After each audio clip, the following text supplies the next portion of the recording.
to this another installment of the Lumix BGH-1 torture test. And today we have something very simple. It's basically record as long as possible and let us take a look at the results. If you're new to this channel, please like, subscribe, share, and don't forget to hit the notification bell for newest videos. What we're doing is we're installing 128 gigabyte SD cards in slot 1 and slot 2.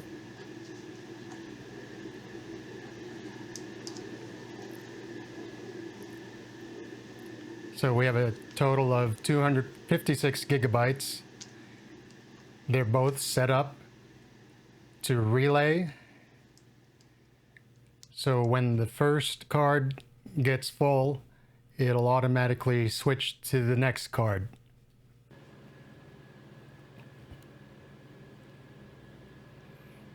And so we're recording in 4K 60p.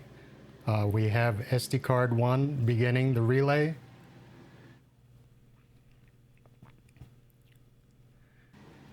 And we're about 56 minutes, 10 seconds into the recording. The SD card 1 says there's only 1 hour and 51 minutes remaining. In this section of the recording, we have number 1 blinking. That means it's full. And we're already 3 hours and 8 minutes into the recording. We are now recording on SD card 2.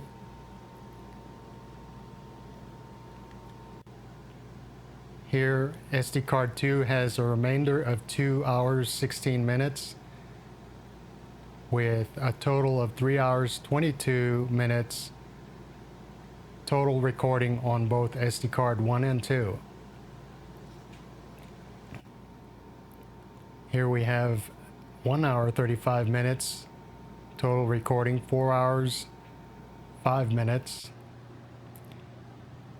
And lastly, you could see that the SD cards are blinking. That means both are full, 1 and 2 are full, with 0 time left, and the recording red button has stopped.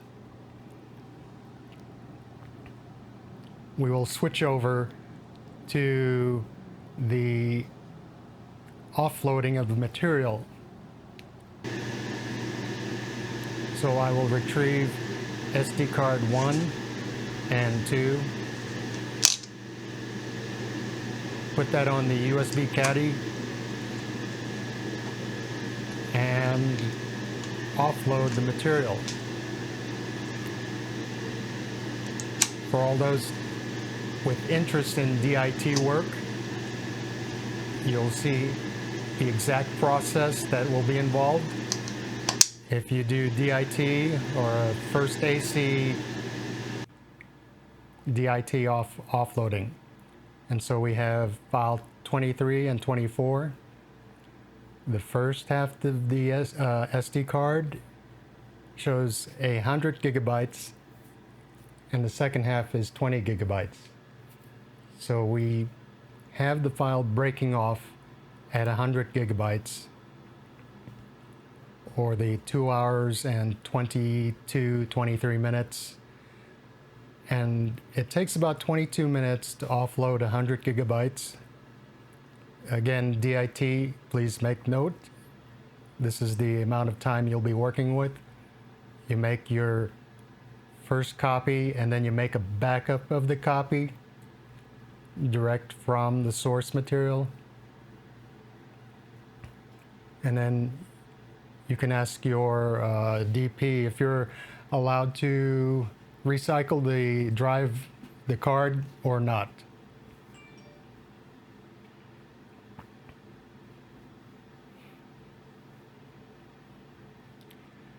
And here we're pretty much 15 minutes into the offloading with a remainder of 6 minutes 30 seconds.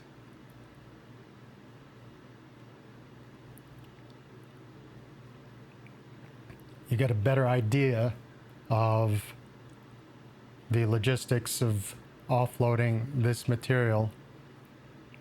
Again, if you're an AC and you have to do all this while juggling the offloading, you'll kind of understand. This is actually the fourth and last file. The fourth file is only 20 gigabytes, and it takes about 5 to 6 minutes to offload the 20 gigabytes. And so we skip forward ahead, and we'll show you next what the 4K footage looks like in minute 1.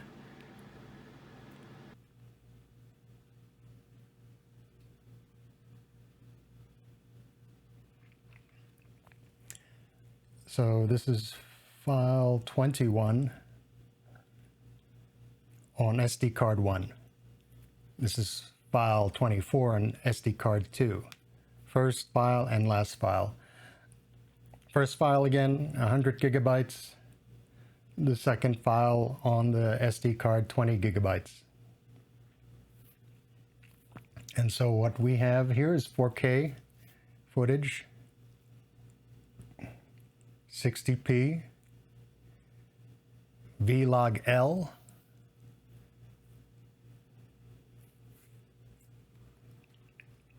and the quality is actually very good. I'm just going to run this for a while so that way you can see the 13 stops. You can see the blacks are really good without the fixed noise patterns that you would see in certain low-budget cameras, low-budget sensors. And the highlights look really well. You have all the detail in the brightest of the highlights. You could see a 3200 Kelvin source in the background. That is actually an incandescent bulb. So you actually see true color. Later on, the sun will come out and peek through the slats, and you'll see 5600 Kelvin on the left side of this screen monitor.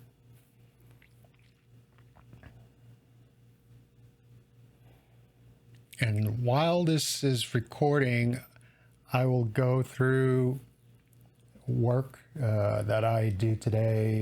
This is a couple of panels for a series, manga series called Vampire Games. I'm the series creator for the webtoon comics.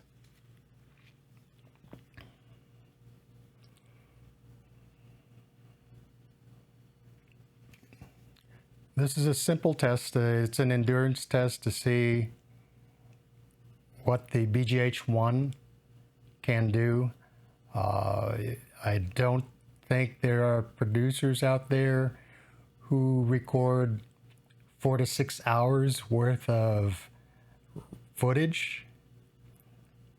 You can actually do a feature length with 4 to 5 hours of footage, all on these two 128 gigabyte SD cards. That's all you need. And if you make it to spec, it will be approved for Netflix or whatever streaming service you prefer. And so the second portion, I'm going to compress the 2 hours and 22 minutes into a 5-minute time lapse.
And welcome back to this another episode of the Panasonic BGH-1 torture test.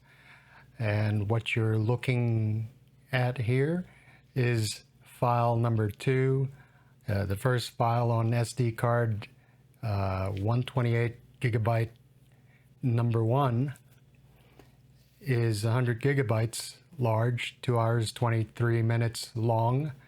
And we're now into file number 2. That runs about 20 minutes, and it's not as large. It's about 20. The rest of the card, 20 gigabytes. And then after this, it switches over to the second card. And so we're looking at the same quality as you would expect. The camera has been running for almost 2.5 hours now, and it doesn't look bad. There's no fixed noise pattern in the blacks. There's no digital artifacting in the extreme red, green, and blue. You don't see that. And you still have your 3200 Kelvin in the back, and the monitor is set for 5600 daylight. It looks perfectly normal, perfectly clear for a 4K image. And again, for you DITs, to offload this 20 gigabytes, 23 minutes remaining footage onto the backup drive, onto the, it'll take 20 minutes. And for time's sake, I'm going to compress the 29 minutes into 3 minutes, not 5 minutes, 3 minutes.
on SD card number 2, file 23, file 24, and the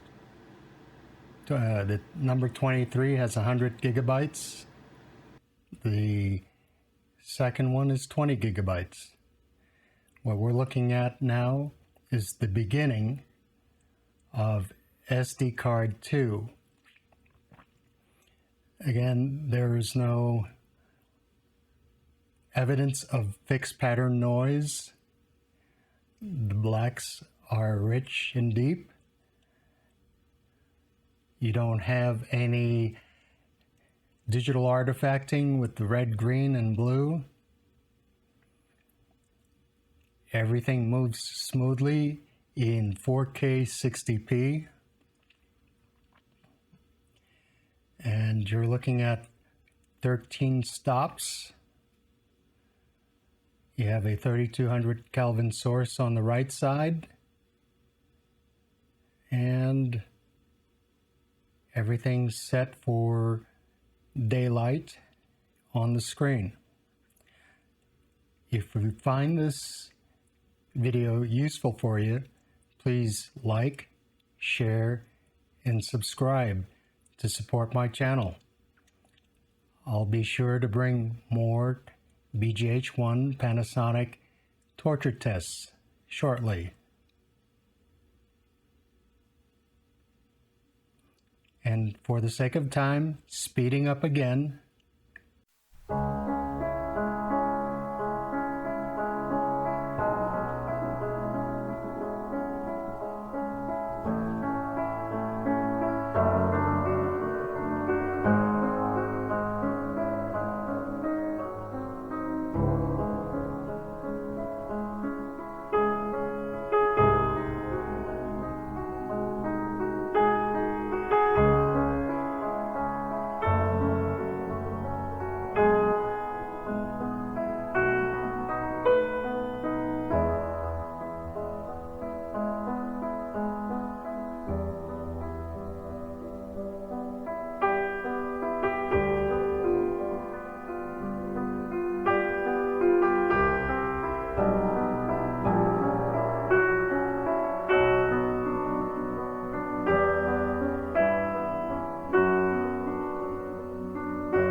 And so we have file 24, 20 gigabytes, large, running about 22 minutes, the remainder of SD card number 2. And we are looking at the quality of the 4K 60p footage. This is the last file on this video. We're almost to the end. And what you can see is no floating noise pattern. And the black is still rich. The sensor has been running hot all day long.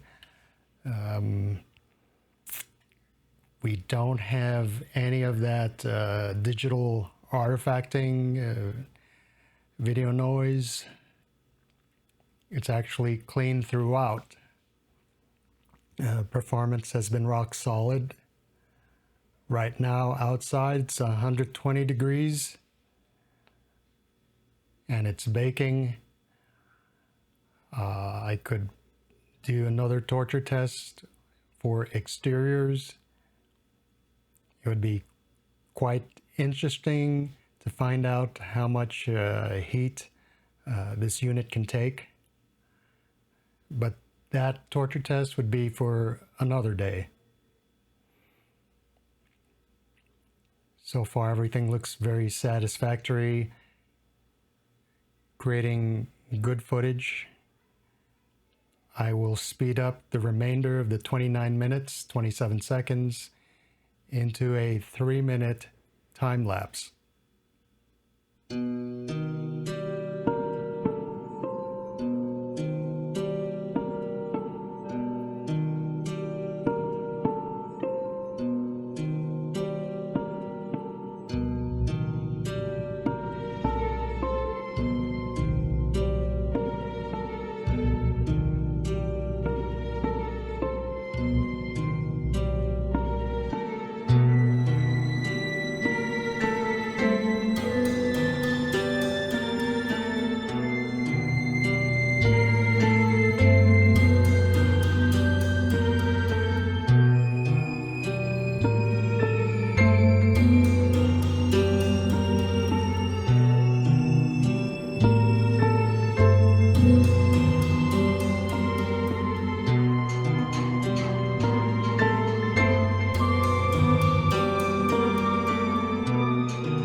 I'm now checking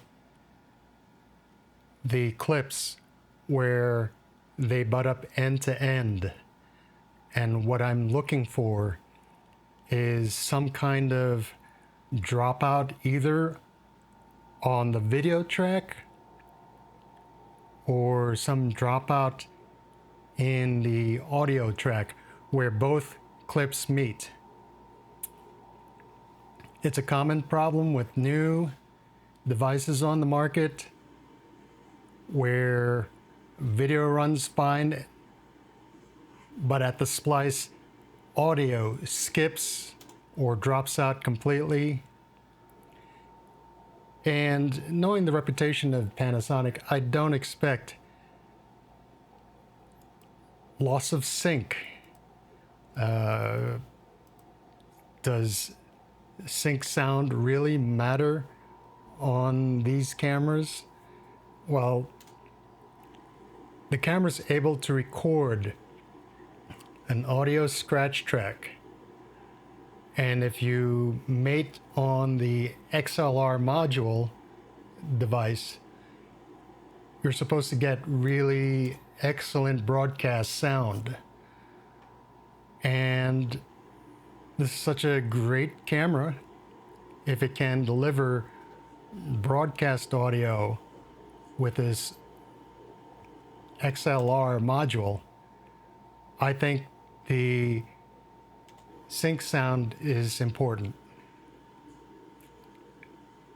In most narratives, you will have sound recorded on a secondary device, a recordist, sound recordist would record audio with a separate